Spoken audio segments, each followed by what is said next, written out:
Hola, ¿cómo estás? Monkey on the bed. Hola, how you doing?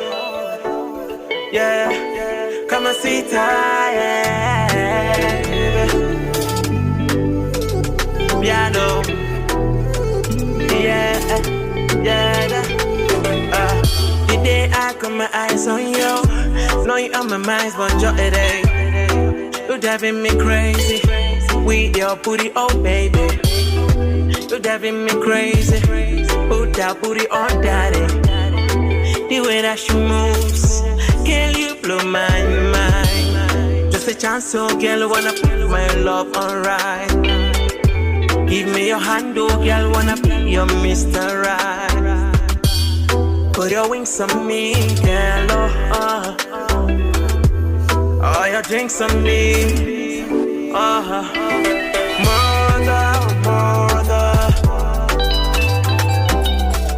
Welcome once again to Relationship Flow with Confidence. I hope you're enjoying yourself wherever you are. Please click on the red subscribe button to subscribe to our channel.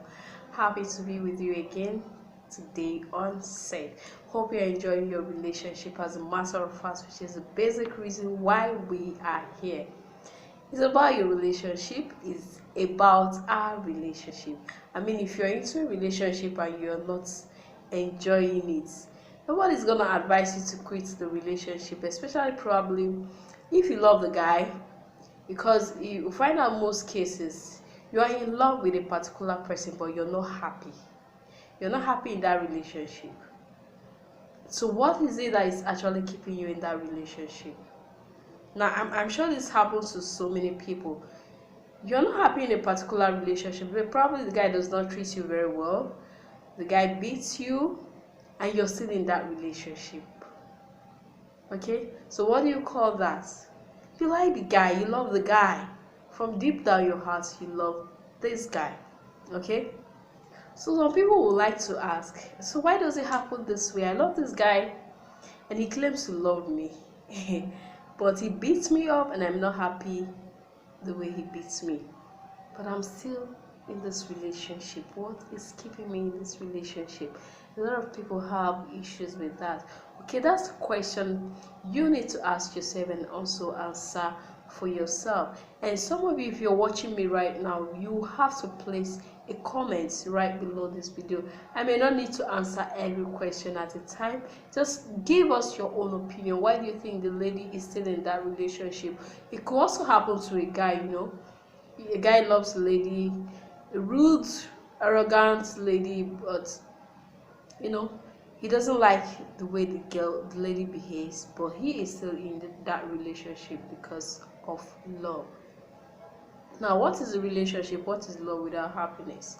I know it's not all the time blissful, but at least to a particular extent, you should know that you can actually be happy in this relationship at least 80, okay, let's say 50, 60, 70%. But some people, they're not even happy, you know, for like 20% of their time in that relationship. So what is really keeping you in that relationship? Okay, some people will tell you a guy beating you and afterwards coming to plead with you and apologize to you is actually romantic. I understand their point. I understand what they mean. You can actually feel happy at that point. You feel loved. You feel somehow happy at that point where your partner, they say it's romantic, yes, to them, but then what is romance without your happiness at interval? Every little minute you're unhappy because someone is beating you up. You need to answer that question for yourself. And if you're watching me now, we need you to place your comment. Like, tell us your opinion about this. Someone says he's in love or she is in love, but he or she is not happy in that relationship. What's your take on that? Also, there are general aspects of relationships. Okay, you have some people who are married but single. You know, they have a freedom to do what they want to do. Okay, you need to understand that the fact that you're getting married or you're married does not mean you should abandon your life. Okay, you may need to adjust to certain things, you know, to build your relationship. Like, you're just half of you now, You're just like half. If you bring half of you, bring part of you to the relationship, while your partner brings half of him or her to that relationship to, make it work. Okay, you don't have to be all about you. Now, I was talking with one of my cousins sometime. She just put to bed. So she was telling me that as soon as you have a child, you just put to bed, your life changes automatically.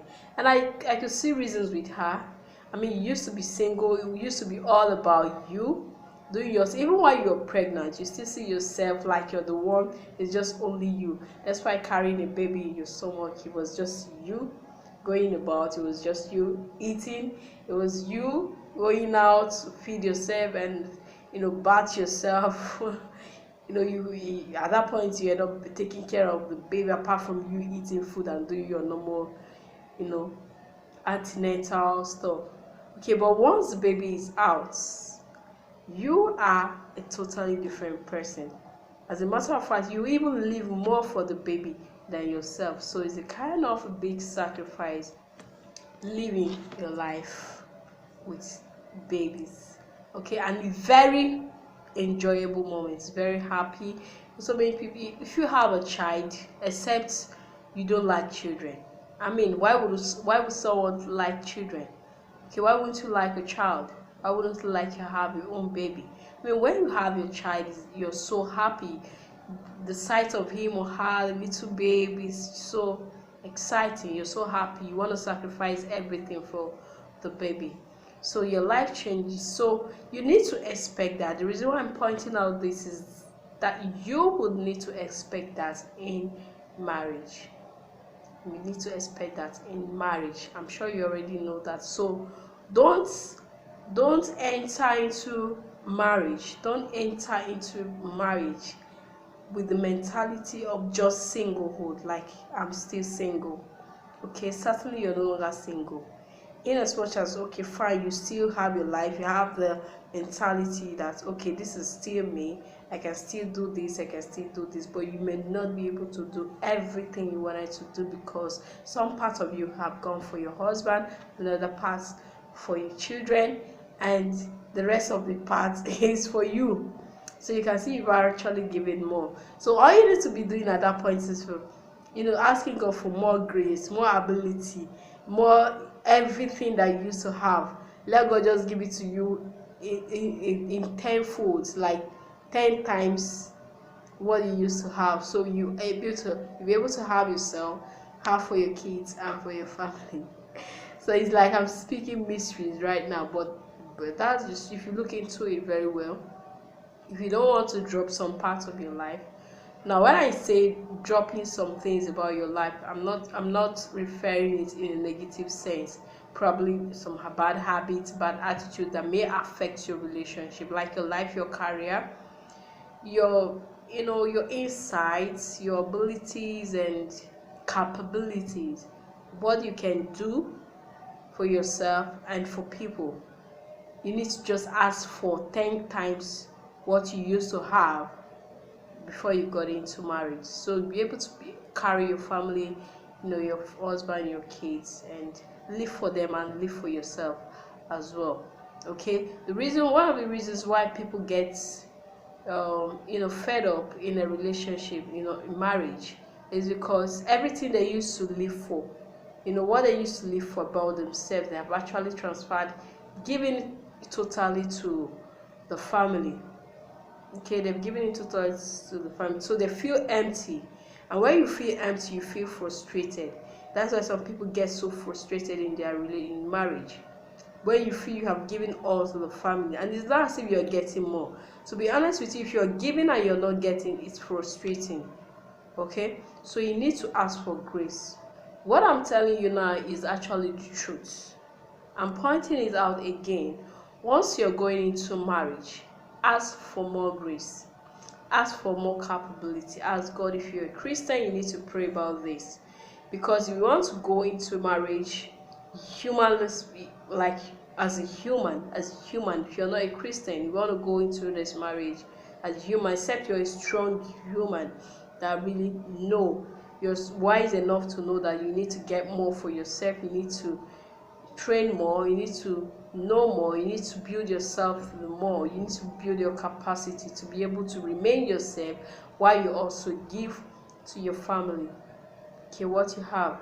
If not, you, like I said earlier, you're going to be frustrated in that relationship. So you ask for more, build yourself the more, even before going into that marriage. Prepare yourself so you don't lose yourself entirely. Going into marriage does not mean you should lose yourself entirely. Be yourself.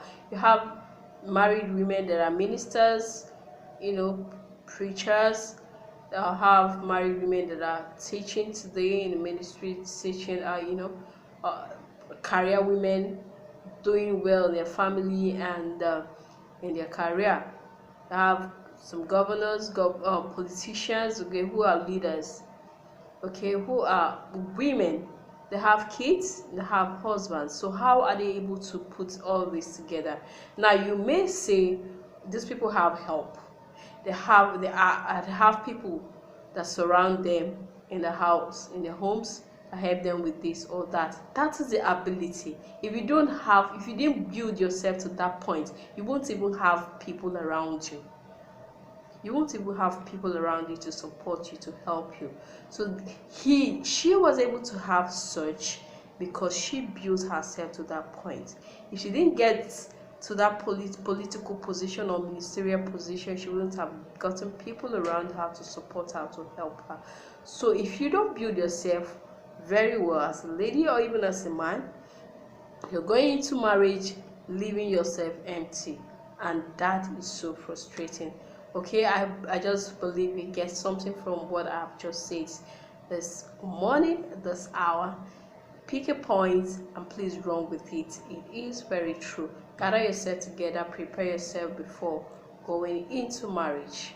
Alright, thank you once again for joining Relationship Flow and Time Out with Covenant Amara. Hope you pick something from there. Please do not forget to subscribe to this channel and please activate the notification button so as to get our updates. Thank you and God bless you.